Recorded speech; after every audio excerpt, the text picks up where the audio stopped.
Good evening, and thank you for attending tonight's webinar, Optimizing Topography Capture for Specialty Contact Lens Design. My name is Angela Kasparic, Key Account Manager with Custom Craft Lens Service, the U.S. distributor for EyeSpace, and we are thrilled to have industry leader Randy Kojima to provide this presentation. Randy serves as research scientist and clinical instructor at Pacific University College. He's also clinical advisor for Medmont Instruments. He lectures globally and is a fellow of the American Academy of Optometry. There will be a short question session following the presentation. The question tab is located on the control panel to the right of your screen. Please join me in welcoming Randy. Hi, everybody. Thanks so much for logging into our session on optimizing topography capture and using softwares like Custom Craft's EyeSpace. So how do we use this instrument with all of its points of data to build the most customized contact lenses that are available today? That's the goal of this webinar. So let's begin. Now, EyeSpace is a software platform that allows you to import in various topographies. So various instruments are approved and linked with the EyeSpace software. And then within that software, you can build a lens in 3D space using these tier layer profiles to best align the contact lens to create the best relationship of rigid lens to corneal surface. So it's really the modern way to build a contact lens. Using any kind of nomogram that takes K readings just doesn't make sense today when we have the ability to use thousands and thousands of data points and then place a lens on in 3D space and then adjust for any areas that we want to soften the landing, any areas where we have excessive fluid or inadequate fluid.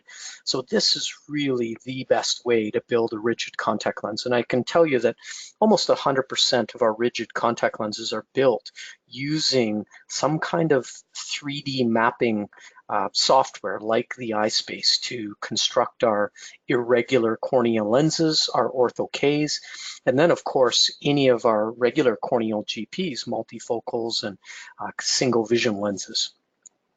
So one of the things that is hard for a practitioner who's never used topography to kind of get your head around is K readings are really that tool that we always think of as a starting point in a contact lens.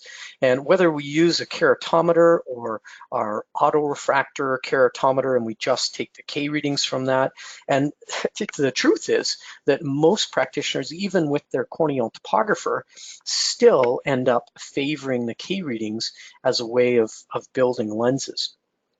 And this is one of the drawbacks of our history, is that we have always been trained to think of the eye as a flat and steep radius right in the center. And that's because keratometry values give us a very good understanding of the corneal astigmatism. They give us a very good understanding of the apex of the eye. And this is helpful when we have a normal, regular cornea. But when we have any kind of irregularity, or when we're constructing a large diameter, a more irregular type of shape, such as an ortho-K lens, it's not so conventional, being flat, steep, and flat, or reverse geometry and shape. And you can imagine if we're using the K readings that are measured here in the center at 3 millimeters, what does that tell us about the apex of the eye? What does that tell us about the peripheral corneal shape where our lens actually lands?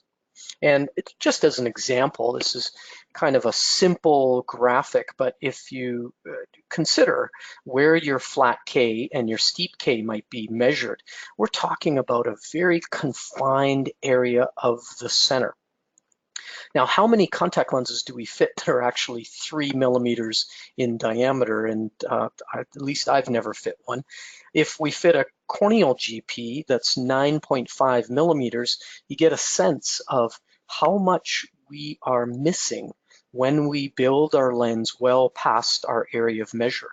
An ortho-K lens is usually in the neighborhood of 10.5 to 11 millimeters. So trying to build that reverse geometry shape lens using K readings is kind of limited in what we have for data to construct the lens. And then of course for a scleral lens, it's extremely limited. K readings are almost useless in the building of a scleral lens. So topography capture is an important tool that requires us to understand the eye in microns of accuracy. We're going to build a lens using the EyeSpace software to this degree of finite accuracy that we could never do any other way before. So topography capture becomes absolutely critical to the entire process. Now, when we do any kind of corneal mapping, the goal is to get as much corneal coverage as we possibly can. Let's try to stretch out those rings or that area of data collection to the farthest reach that we can. And what that does is it takes all of those rings that are reflected off the cornea, and each one of them has data points along them. So obviously the rings that are concentrated in the center will have the least number of data points, and as you go farther out, the more and more data points you're collecting along each ring. So all of those points are used to interpret the cornea's power, the cornea's shape, the cornea's elevation. And that's therefore used in the building of the lens when we're trying to construct a 3D built contact lens. So all of these data points are important to us. And you notice up here where the eyelash shadows are coming down, we're actually losing a few areas of data, and that's eliminating both the rings and linear sections of the ring as well. So do all you can to open up that fissure, get the lids out of the way, get the eyelashes out of the way, and that's going to help us to have as much information as possible. So the first consideration is the size, the area of capture. And ideally, we want to be able to image to the diameter of the lens we're constructing. If we're only getting 8 millimeters of information and our contact lens is going to be about a 10.5 millimeter ortho-K lens, then there's going to be a lot of guessing by the software in order to build the lens. And our goal is to take out as much of the guess as we possibly can, or what might be called the extrapolation of the information. So get that largest diameter that you can. If I'm getting 11 millimeters, I'm pretty happy as a starting point. Now, the various analysis that we're going to do with the software first is axial, and we want an appreciation of how regular or irregular the eye is. The axial helps us to understand, does this patient have great potential in the shape of the anterior surface to bend light? Is there a defined flat meridian, 90 degrees separated from a defined steep meridian? Is the inferior hemisphere a mirror of the superior hemisphere, the nasal a mirror of the temporal? Can we expect that when light passes through this anterior surface, that it's going to bend itself appropriately to the retina? So that's your axial analysis. Your tangential analysis, we're trying to learn if there's any form of corneal displacement in a regular eye, in a normal eye. And in this case, if we're fitting a ortho-K lens from the EyeSpace software, we want to know if there's any natural corneal displacement. So looking at these contours in the periphery where the lens will land, do we see any contours that appear pulled in one direction or the other, or does this eye favor a more droopy inferior displacement? Those are the things that we're looking for to understand, is that likely to negatively affect the centration of our lens? Tangential maps are also used in keratoconic patients to understand the position of the cone, the size of the cone, the shape of the cone. So tangential is used for shape analysis. The elevation is used to understand height. So where your rigid contact lens will land hardest is where the eye has the most elevation. And that's the red that you see on opposing sides here at 3 and 9 o'clock. Whereas the blue is where the elevation of the eye begins to drop, or the corneal elevation is changing in a negative manner. So we're losing height. And that would mean that blue is where you should have pooling if we place a lens on this eye. So if we were to use a conventional single vision, a spherical contact lens, it's going to land here across the hot contours, the high elevation. It's going to lift at 12 and 6 o'clock where we have the low elevation. This elevation map is the analysis that the EyeSpace software is going to use to interpret the appropriate contact lens for that eye. You need to understand height, and as much of that height as you possibly can collect. So as an example, most corneal topographers have their own indigenous contact lens software that allows you to place a lens on eye. The one downside of corneal topography software is that it's limited to the lenses that are available in their system. So EyeSpace, as an example, is its own software platform, which gives you access to all the various designs that are in there. So if you want to import a map into the EyeSpace software, then you have access to all of those lenses. But this is really the way to build a rigid contact lens today. We see the theoretical fluorescein pattern imaged here, of course, with the landing where we see the dark and the pooling where we see the lightest green. But what I want you to focus in on is this white line here. This is showing you down on the graph what's called the tier layer profile. You must become a master of the tier layer profile when using contact lens software like a corneal topography platform or a EyeSpace platform. And what you're looking at is our edge lift at 9 o'clock, then our landing, then the reservoir of the reverse curve, then your apical clearance, and then the other side of the contact lens. So by taking this axis line 360 degrees around, you begin to understand the lens to cornea relationship. Now, EyeSpace allows us to import in various topographer maps into their system, and they reconstruct the eye shape, the eye power, the eye elevation in their software. So you can analyze the topography in axial and all the various interpretations that are done mathematically with all of that data you've collected. So once you've rendered that topography, now we can begin the process of building a rigid contact lens from the software. So this EyeSpace is a completely independent third-party software, meaning that it's a platform that runs on its own, and you will import in various topographies. In this case, you can see a Medmont E300 corneal topography has been imported, and we've designed a Forge myopia ortho-K lens for that patient. Now, once you've taken that topography and you've selected the lens that you desire, in this case, the Forge ortho-K lens, it's going to build that same same theoretical fluorescein pattern, but this is where we want to stay focused, as we mentioned earlier.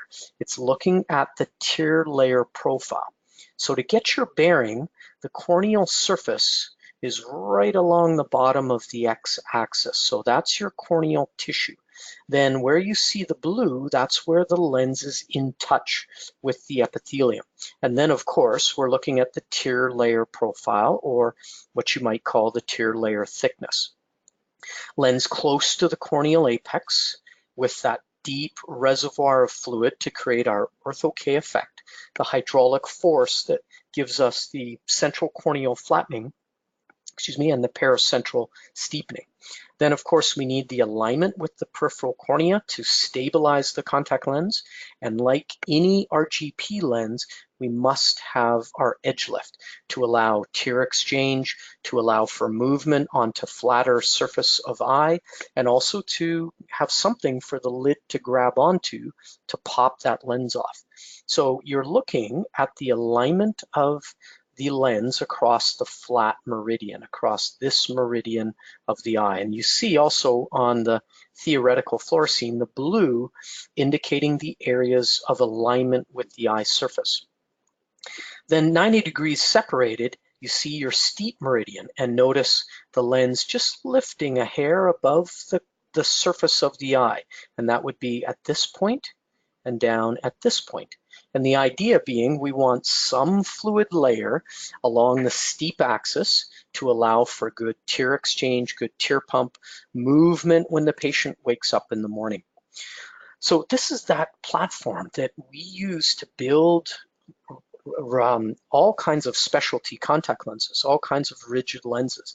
And this is really a fabulous way to construct rigid contact lenses, because instead of taking the central K readings at 3 millimeters, we're using thousands and thousands of data points all the way out to the periphery. So we understand how much depth this contact lens needs. We need to understand the alignment with the peripheral cornea and the edge lift. And all of that is gained by building it directly from the topography and not the K readings. So whether you're using the corneal topography software that your instrument has, or you're using the EyeSpace software, you need an accurate first to topography. The outcome of our initial lens is going to be based wholly on the quality of that topography. So I can't encourage you enough to spend the time taking really good pre-fitting topography maps. That will determine how successful you are right off the bat. Now, a good capture really starts with putting the patient at ease, and it's in fitting an adult patient.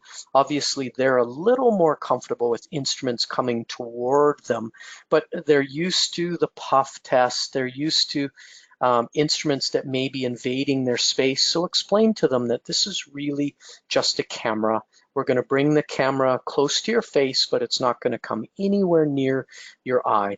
And that's especially important when we're dealing with children and we're doing pre-fitting maps in orthokeratology. Often the kids can be as young as 6 years old, 7, 8. And the research that came out of Hong Kong Poly showed us that younger patients tend to have less accurate topographies, and it's because they're moving around, they're fidgety, they don't like us bringing this instrument toward them. So communicate clearly that all this instrument does is going to take a photo. Generally, they're quite for that capture. Now, the next consideration is how much coverage we get. And you see with this image on the left, we have a real problem with the lids covering much of the superior cornea and a portion of the inferior cornea. On the inferior side, you've got this huge tear film wedge that's limiting the reflection of the rings off the ocular surface. So we need to get rid of this huge lacrimal lake down here, and just pulling down on the cheek is one way you can move that lake out of the way.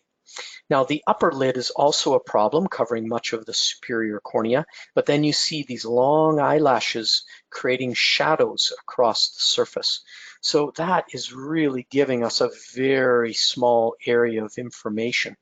As an example, if this is the flat meridian of the eye, if it's a truly with the rule cornea, we don't understand our landing here at 3 o'clock. We may understand the landing at 9 o'clock. If we're trying to build a toric lens for an astigmatic eye, we have no understanding of the depth needed, where the lens will actually land in the vertical. So get the eye open as wide as you possibly can. And here is what we see as an ideal capture, where the lids are out of the way, we don't have any tear wedge, we have some eyelash shadows, but we've minimized them to the greatest degree. So that's what we have to try to achieve with each capture, especially if we're trying to use a platform to build the lens 360 degrees around. Now, another consideration when you're using a reflection-based instrument, a topographer that reflects rings or data points like LED topographers, you need to be able to understand the tear film. And what these reflection-based instruments do is they reflect off the tear film and not off the cornea. So if you have tear film breakup, then you're going to have a problem understanding the underlying cornea. Now this image isn't so good because the lids are in the way, we've got some eyelash shadows, but if you look at the rings actually look pretty good. They're parallel and even. So we need to open up the fissure, but the actual tear film looks good at the instance we took this capture. Now when you compare that to this one, if on cursory glance you'd say, well, this looks pretty good, but if I zoom in on the center, you'll notice this is ring number 1, 2, 3, 4, and then 5, 6, 7, 8, and a little bit of the next few begin to break up and distort. So what's happening is either we have staining on this cornea, like generally it's scarring that causes the Placido to distort, but it could very well likely be just tear film breakup. So make sure at the instance you capture your topography that the rings are reflecting in a smooth, parallel, and even manner.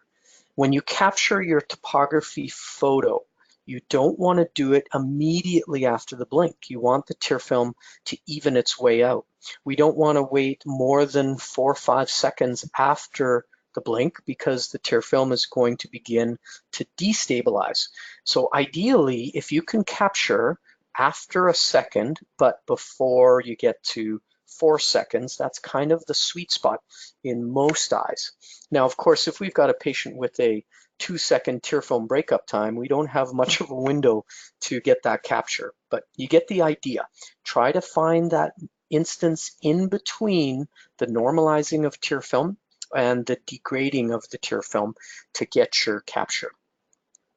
Now, here is an ideal topography photokeratoscope image, an ideal topography capture. Now what makes it really good? And one of those things is we've got lids and lashes out of the way.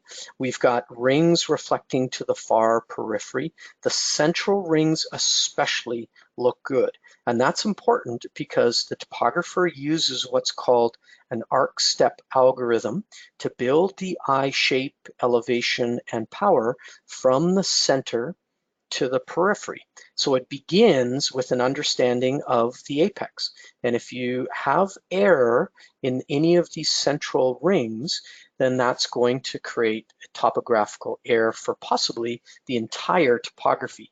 So those central rings are the ones you're most picky and critical of.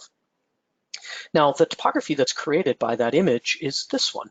And I similarly believe this is a good topography because if you look at all of these contours, they have this smooth and well-rounded nature to them.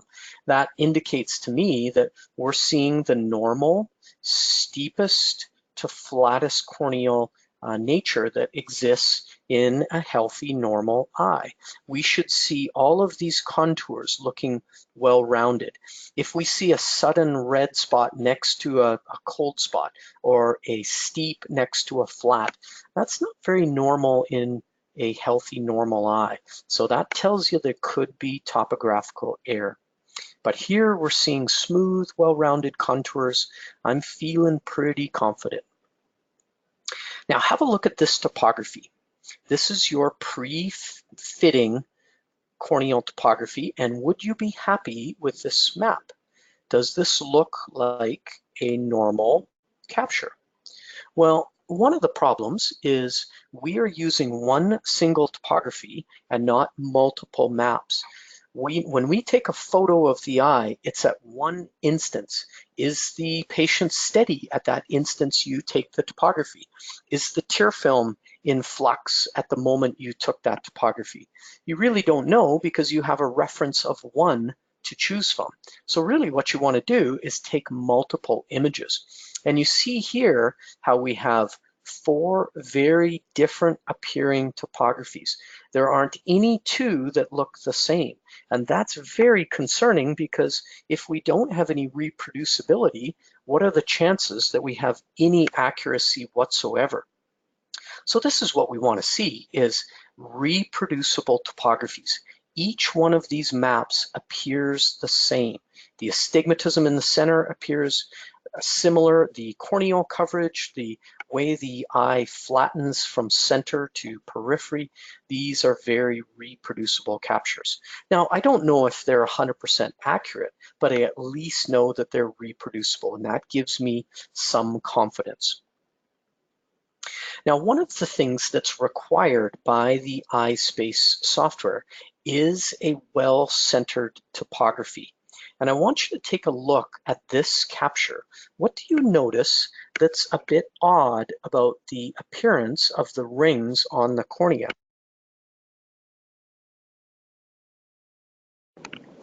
Would you agree with me that the contours appear to be pulled toward the nasal side? This is a right eye. So notice your final rings here, and even some of these outer rings have spilled onto the conjunctiva, whereas on the temporal side, the rings end on the cornea. So our topography appears to be decentered on eye to the nasal side. And of course, that has everything to do with the temporally displaced fovea, the angle alpha that exists in the eye. When our patients look down the axis of the instrument on the visual axis, they're fixating slightly out. So that results in a topography capture that's always skewed to the nasal side. And when you build a lens in 3D space from a topography that's skewed to one side or the other, that makes it very difficult for the contact lens software to predict the appropriate landing of the lens. And that's seen here, where on the temporal side, we have a lens that looks like it touches down appropriately, but the software is saying that that lens needs to dive into the surface. It needs to sink below the epithelium on the temporal side, which of course can't happen, but the topographer is trying to deal with the fact that all of this data in here is exceptionally flat all of a sudden, whereas on the temporal side, it's dealing with much steeper curvature. So the problem really exists that we have not centered the topography to the geometric axis.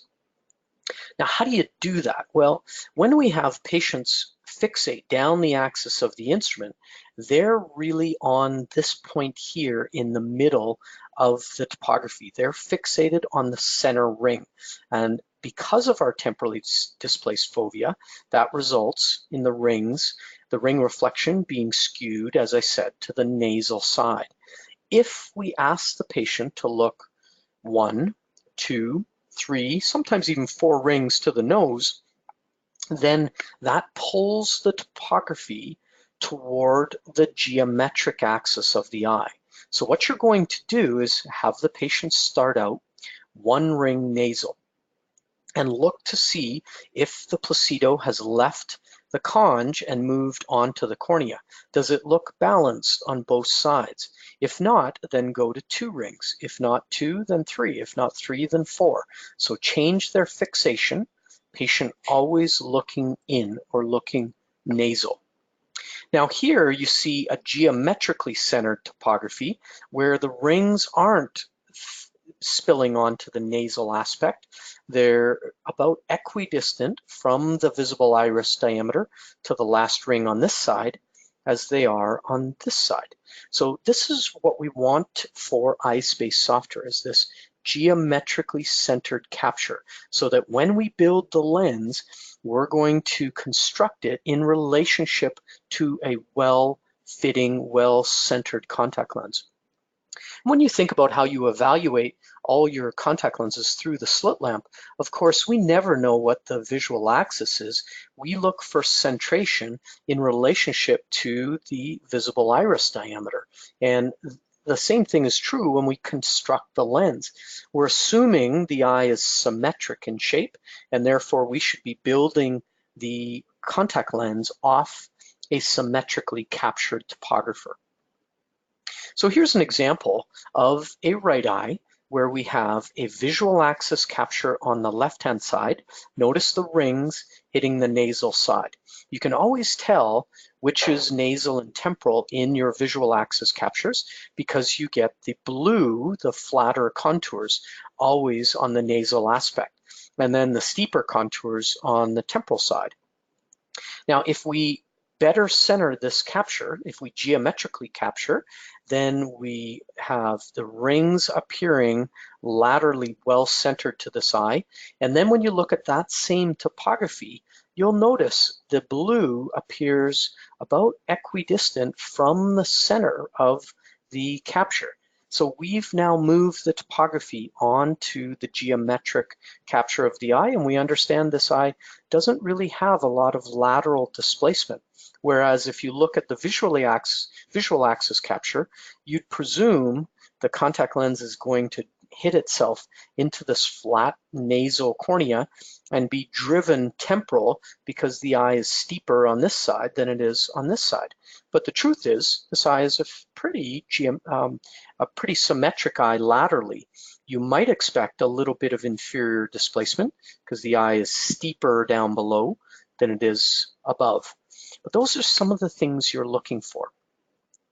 Now, when we import into EyeSpace a capture that's not geometrically centered, and you can tell which eye this is, right or left. And of course, this is a left eye because you see all the blue on the nasal side, and then the cornea is steeper on the temporal side. So this map was not optimized on the geometric axis. Now, so what? I've made a big mistake. I've imported it into EyeSpace. Does it really matter? Well, let's look at the Placido, and we see how it's closer to the nasal side than it is the temporal side. So when I build my contact lens, it's going to be in relationship to this slightly nasally decentered topography. Whereas if we were to better center it, we might not have the issues that we see here on this screen. What I want you to look at is your tear layer profile. And let's take the meridian where we have the landing. And you'll notice that you've got the lens diving in on the one side, but lifting off on the other, hitting here, but missing or not quite landing down on the opposing side. So the software has to struggle with the fact that we have an eye with tilt. The eye has far more blue or high elevation on the one side than it does the opposing side.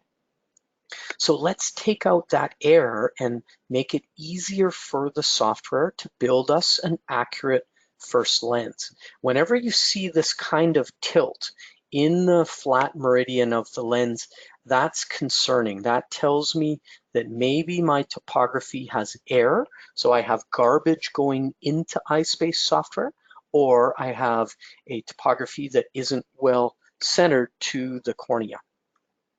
Let's import another capture.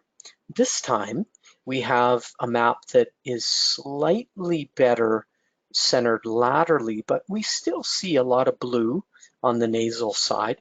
And then more concerning is there's this hole in the center of the topography. Now, you are familiar that the cornea is generally steepest in the center, so we shouldn't have a central divot or this flat spot in the center of the eye, unless this patient has had some kind of corneal molding, some kind of contact lens that's altered the shape, unless we've had some kind of surgical procedure, or if there's been some trauma to the eye. But this was a normal, healthy patient, so there's no reason for us to have this flat spot in the middle. This is just a bad topography on my part. It's poor in terms of its central ring data, and it's poor in terms of its lateral centration.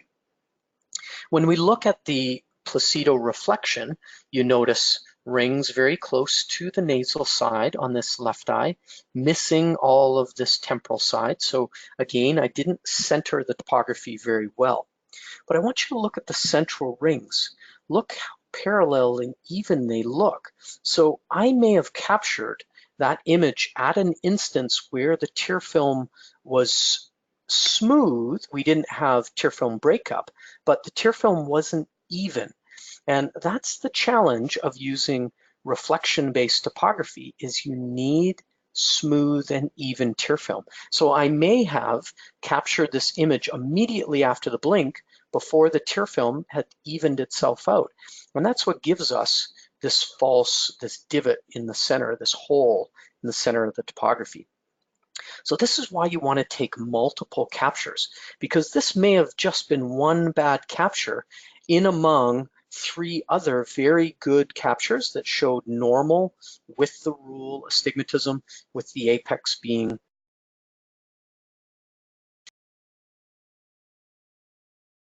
reflection here. The centration may be a hair better than our previous case, but definitely decentered to the nasal side. So this is not a geometric capture. Now again, when we pull in a visual axis capture or an image that isn't on the geometric axis, you notice the tilt. We're hitting on the one side of the eye here at 4 or 5 o'clock, but on the opposing side, our contact lens is hanging in free space. It hasn't touched itself down. It hasn't aligned. And that's again because the software is struggling with this very irregular surface that we've placed it on. So by taking a better topography capture, I probably wouldn't see the flat meridian landing down on one side only. Of course, a rigid contact lens will hit the highest point and find the opposing highest point always along a similar axis. So this clearly there's something not right when we look at the tear layer profile of both the flat and the steep meridian. Now, what about this capture? Are we happy with this topography? And the first question I might ask is this a right or a left eye? And really, I can't tell looking at this topography. It might be a left eye. It looks like a little more blue on this side, but you notice how similar the width of that blue is on both nasal and temporal. You notice that the steepest portion of the eye is much closer to the center of the grid. So this is a much better captured geometric photo of this cornea. Now, when we look at the Placido reflection, we see the rings relatively close on this side, about the same distance on the other side. So I've done a much better job of putting the Placido reflection on the center of the topography. However, I want you to look at a bit of the distortion in the Placido right in the center. That's the kind of thing you want to avoid. You want those rings to reflect parallel and even, smooth as they can be. Now again, if I look at the periphery of those final rings, I'm pretty happy with the centration of this topography laterally. This is what you would call a much more geometrically centered topography as opposed to a visual axis capture. Now, when we build a lens from this map, now you're noticing the more balanced landing at 3 and 9 o'clock. And that's a dead giveaway right away that when we're fitting the regular cornea and we've placed a lens on in this 3D environment, that we have the appropriate landing of the contact lens, that the software isn't struggling with weird height elevations in the eye surface. We get an even reservoir depth on both sides and an even tear layer depth at the lens edge. Then on the steep meridian, that also gives us the ability to calculate the appropriate depth that will give you that tiny finite little tear layer to allow in this steep axis good movement of the lens, good tear exchange, but enough of a relationship, enough depth to better match the surface so the lens doesn't decenter, so the lens isn't moving excessively and the lens wouldn't be uncomfortable. Now, all of these concepts that we've talked about have really been related to ortho-K lenses, but this is true of any corneal GP that we might design a lens for. We want good quality topography for all of our rigid contact lenses, not just the ortho-Ks. The ortho-Ks tend to be a little more sensitive because you're trying to build a lens with 10 microns of apical clearance, 7 microns of apical clearance. It's ultra close to the eye. So we have to get this depth correct. But in a conventional corneal GP, a single vision or multifocal, we're looking for more like 20 microns in the center. So we have a little more room for margin of error. Now, when you compare the three of those, you see the difference in the Placido position, and also you see the difference in the captures. I think this is actually a good capture if we were looking for an image on the visual axis. But for EyeSpace, we want an image on the geometric capture. This one in the middle is really the worst of the corneal topographies because we have that divot in the center.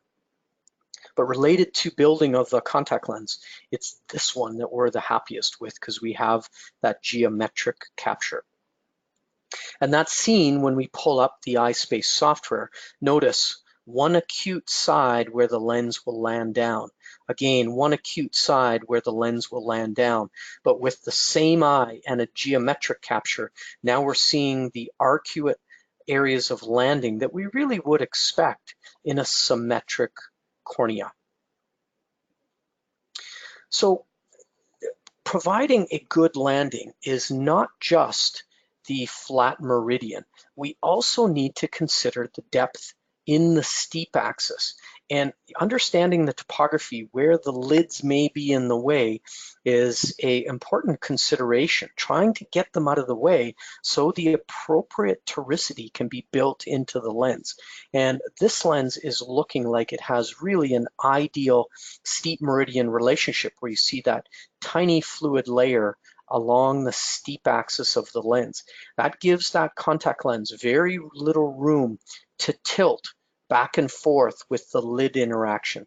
Gives that lens very little room to be able to decenter because the lens to cornea relationship is relatively close. That lens should be on center. That lens should be relatively stable, which should increase the comfort level. So when you look at this topography, I want you to focus in on the type of astigmatism we're dealing with. Clearly, it's a with the rule cornea. The steep meridian runs vertically. So if we were using K readings alone, we'd be looking at the central corneal sill and how much is it? Let's presume, in this case, let's not presume, let's measure it's 1.5 diopters of central corneal astigmatism. But that's not where a rigid contact lens lands. A rigid lens is going to land in the mid-periphery of the cornea, somewhere out here. We want to understand what is the shape in the periphery. And if we were to look at the red at 12 and 6 o'clock and the blue at 3 and 9 o'clock, we see that this eye is both astigmatic centrally, but also astigmatic peripherally. And that means that this eye is going to have a fair amount of depth across this meridian. It's going to be much deeper vertically than it is horizontally. And that will require us to construct the lens appropriately for that depth differential. Now, what the EyeSpace software does that's brilliant, it does it automatically, is take into account the toricity that exists in that peripheral cornea. So I'm going to just blow up this section of the main window to give you an appreciation. Now, we said that the key readings don't matter as much as what the periphery is, and that's true. But just for a second, let's look at this eye relative to a spherical cornea, and K readings are still that useful tool. So we have a flat K of 4366, steep K 4518, a differential of 1.5 diopters. So number one, we know we're not dealing with an incredibly toric eye or an incredibly stigmatic cornea. It makes this a very good candidate for ortho K. We know we're dealing with median radius eye. That also makes this a good candidate for ortho K. But I want you to focus on this sag differential right here at 9 millimeters. So what the EyeSpace software does automatically without you needing to do any work is to calculate the height difference between the flat meridian and the steep meridian. Notice it's registered that you have a 40 micron toricity. So in other words, you have a 1.5 diopter central corneal astigmatism. But where the contact lens needs to land, you have a 40 micron difference between the height of the eye this way and the height of the eye this way. And 40 microns is a fair amount. In the EyeSpace software, when you have greater than 32 microns of sag differential, that's where the software will automatically kick in a toric lens, a steep meridian relationship with the cornea to help create a better landing 360 degrees around. And this is a very valuable piece of information. That's one of the initial things that I always look for when I'm beginning any type of rigid lens fit. Ortho K, single vision, multifocal rigid. I want to know what the sagittal differential is, where my contact lens needs to align with the eye's surface. Now, with the EyeSpace software, one of the ways to be successful is taking good maps. And I know that sounds so fundamental, but really, if you import in good quality topography, then the EyeSpace software has an easy time building the lens in 3D space. So I cannot stress enough how important that is to have good quality corneal topography mapping. You want to take your visual axis capture for vision. So when you're analyzing the pre and post outcome of your orthokeratology treatment, you want to use the visual axis. But when you're building a contact lens right in the beginning, you want the geometric capture. That's what will work most favorably with the EyeSpace software. It is happiest when it has a geometric capture. So in case that didn't make sense, we're using the geometric axis capture to build a lens.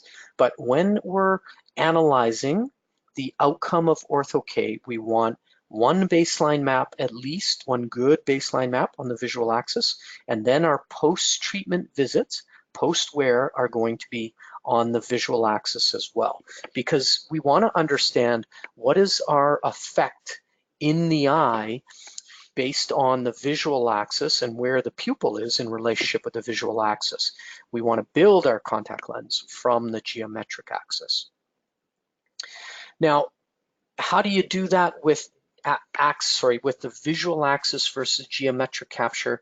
Real simple. You notice on this left eye, the rings are hitting the nasal side. So I need to ask my patient to change their fixation from the center, moving their fixation in so that the Placido reflection pushes its way out.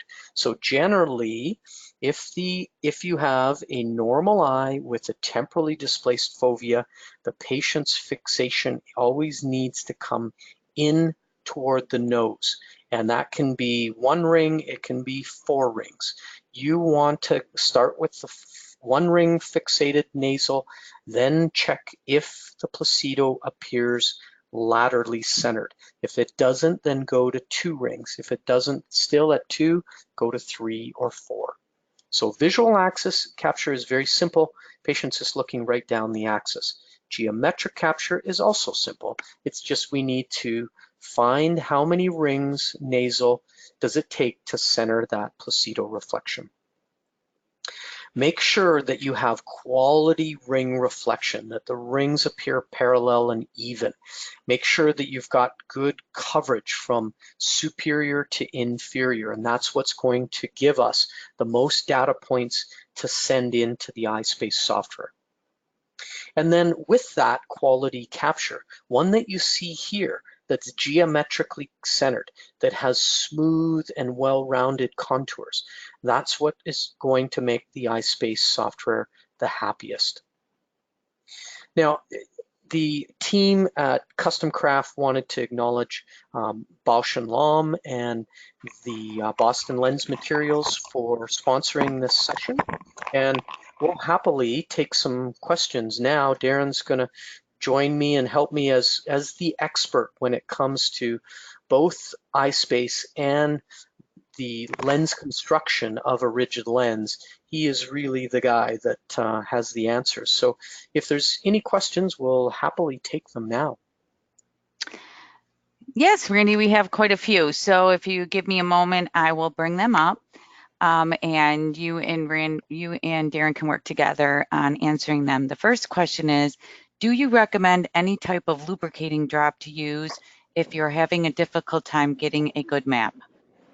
Boy, that's such a great question, and it comes up with a lot of frequency. So obviously, people are paying attention to the fact that we're reflecting rings off that tear film, and I generally don't use artificial tear routinely because I don't want to load up the eye with fluid. I don't want to create, let's say, hills or mountains in the eye surface that aren't actually there. But definitely when we're struggling with a millisecond tear film breakup, it's really all you can do to try to smooth out the tear film. I'll try things like having the patient blink really hard and trying to squeeze some meibum out and getting something across the anterior surface that'll keep the surface from drying out so fast. But if a good hard blink doesn't work, if blinks relatively quick don't work, so maybe every 2-3 seconds, trying to get a capture in that narrow window, if that doesn't do it, then really you're right, using artificial tear is the way to go. And something, lastly, something thin. So you don't want a really thick viscous fluid. You want something thin that won't create shape that isn't actually there. Okay, and the next question I think would be directed towards Darren. They would like to know whether they need a Medmont or an Oculus to use the EyeSpace software. Another great question. And the short answer is no. We can teach you how to go in and empirically create a map using K readings, but as Randy suggested earlier in the presentation, when doing that, you lack the benefit of using the elevation data that the Medmont and the Oculus topographers provide. Thank you, Darren. And there is a question, is it possible to decenter the treatment zone? At this time, oh, go ahead, Randy. No, I was going to say, did you want to field that from an EyeSpace perspective? Yeah, at this time, it's not possible, but once we have the confidence of the topography being centered with the majority of our users, then that may be a feature that's introduced. I was going to say that there have been case reports of decentered treatment zones being created, but boy, that isn't a very complex lens construction, and I'm thankful that I can say I haven't needed that too often, that more often than not, it's just enlarging the treatment area that often is all we really need to do to reduce the aberrations that might exist. But definitely that's an exciting advance, that one day we're going to be able to move our treatment zones anywhere that we want to. And of course, not everybody has a normal angle kappa or angle alpha. And if they have an exceptionally high or an exceptionally low value, then really it would be beneficial to have that. But boy, Darren, how often do we run out of ability to modify the treatment zone in patients? My feeling is it's pretty rare that we have real issues with where that treatment zone is. I would concur. It's exceptionally rare. It's not that we don't have the technology to do that, but again, if we make the software open up that ability, then it could lead to problems that we didn't anticipate. So I would suggest if anybody feels the need for that, if you contact me directly, we can work with the EyeSpace developers and create a lens that has that, because from a technological standpoint, we certainly have the ability to. Thank you, Darren and Randy. The next question is, does the EyeSpace software only include ortho-K lenses? Certainly not. I'm glad you asked, because a lot of our practitioners that seek us out are familiar with our ortho-K product, but we also have a gas permeable, a daily wear gas permeable design, the Bespoke, which you can get in a toric or a spherical design, as well as a product that they've had in their other markets, Australia, New Zealand, and South Africa, which is a toric lens. And they've had that for over 5 years, and we had to have our laser certified before we could begin manufacturing it in the United States. So stay tuned, because that should be coming your way soon.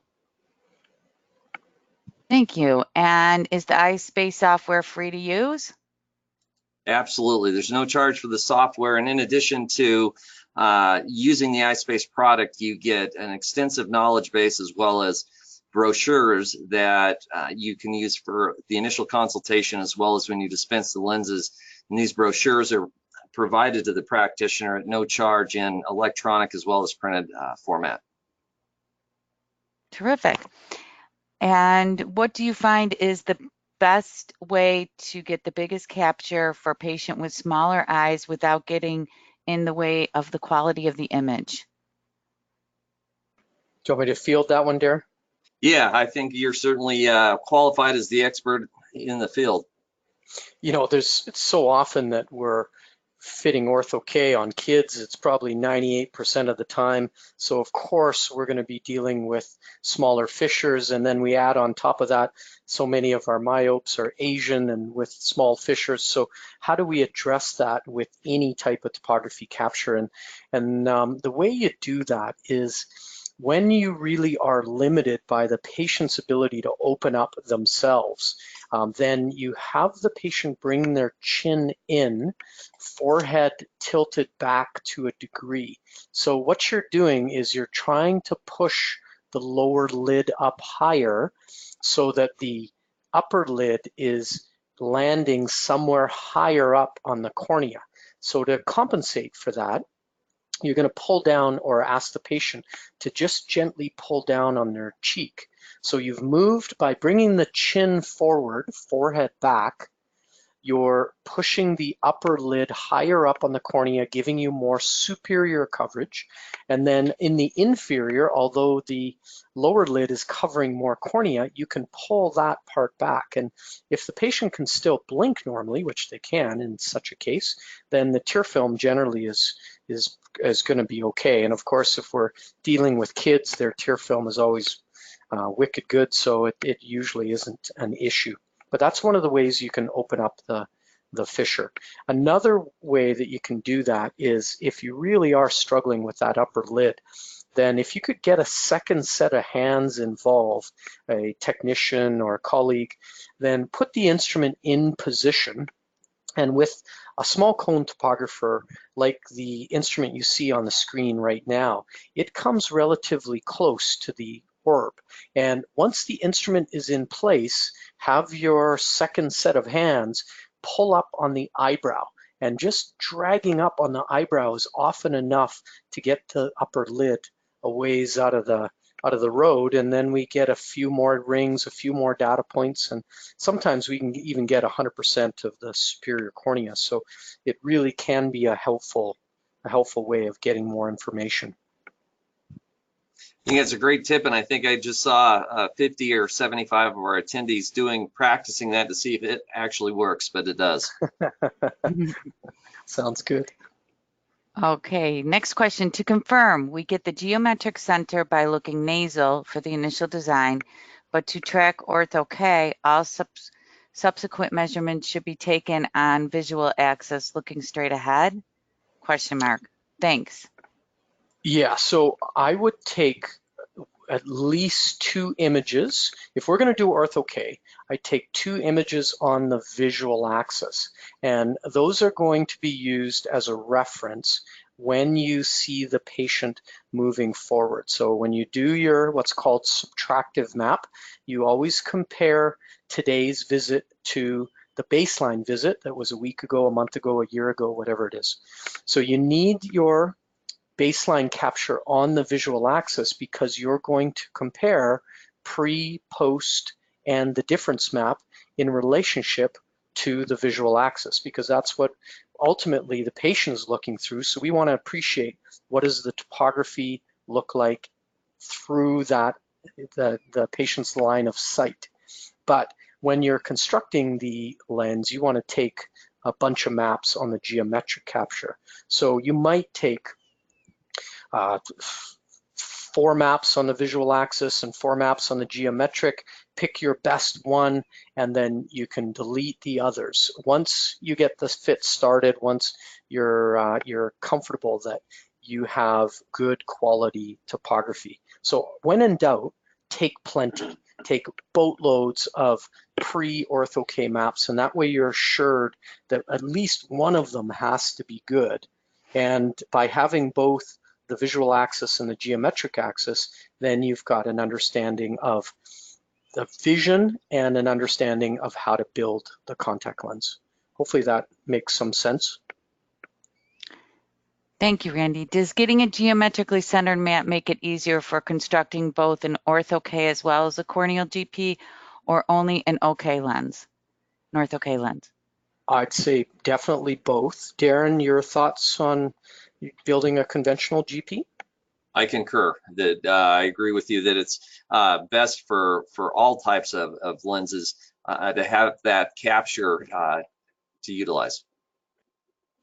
Really what we want to understand is the topography in relationship to the visible iris. The same way that we would analyze the fit of the lens through the slit lamp, it's always going to be in relationship to the visible iris. So assuming the eye is a normal symmetric eye, we should really be taking our topography data off the center of the topography, not with the topography skewed off to one side. So I'm a huge proponent of taking a geometric capture whenever you fit a rigid contact lens, because virtually 100% of the lenses we design at the university are all based on that, based on some kind of fitting platform like EyeSpace. Thank you, Randy. For the initial topography, do you prefer a composite image or a single central topography? Also, for follow-up captures, which do you prefer? I think that was already answered, but.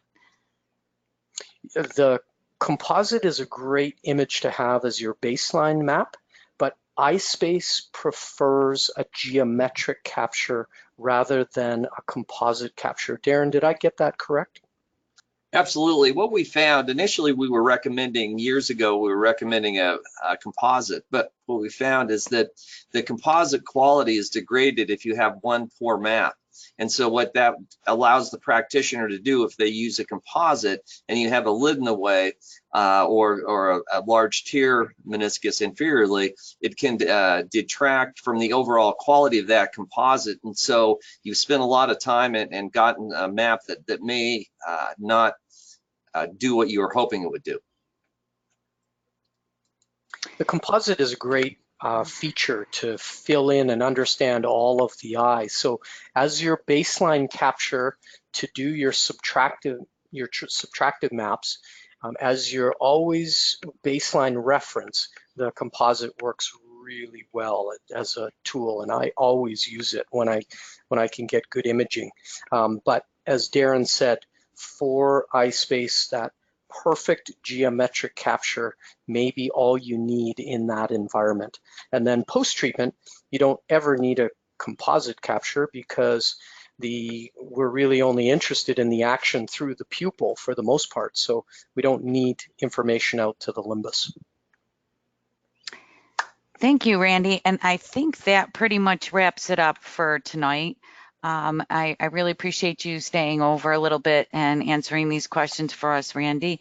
We are going to be able to have this available for those who ended up joining a little bit later. We'll have the recording online, and I will send an email out to everyone. We also will make sure that all the attendees will get an email with our brochures. And if you have any questions, our email address is in the comment section of the control panel. And we look forward to hearing from you. And thank you again, Randy. We truly appreciate it. Hey, thanks to the Custom Craft team. It's been fun. Thank you. Have a good evening, everyone.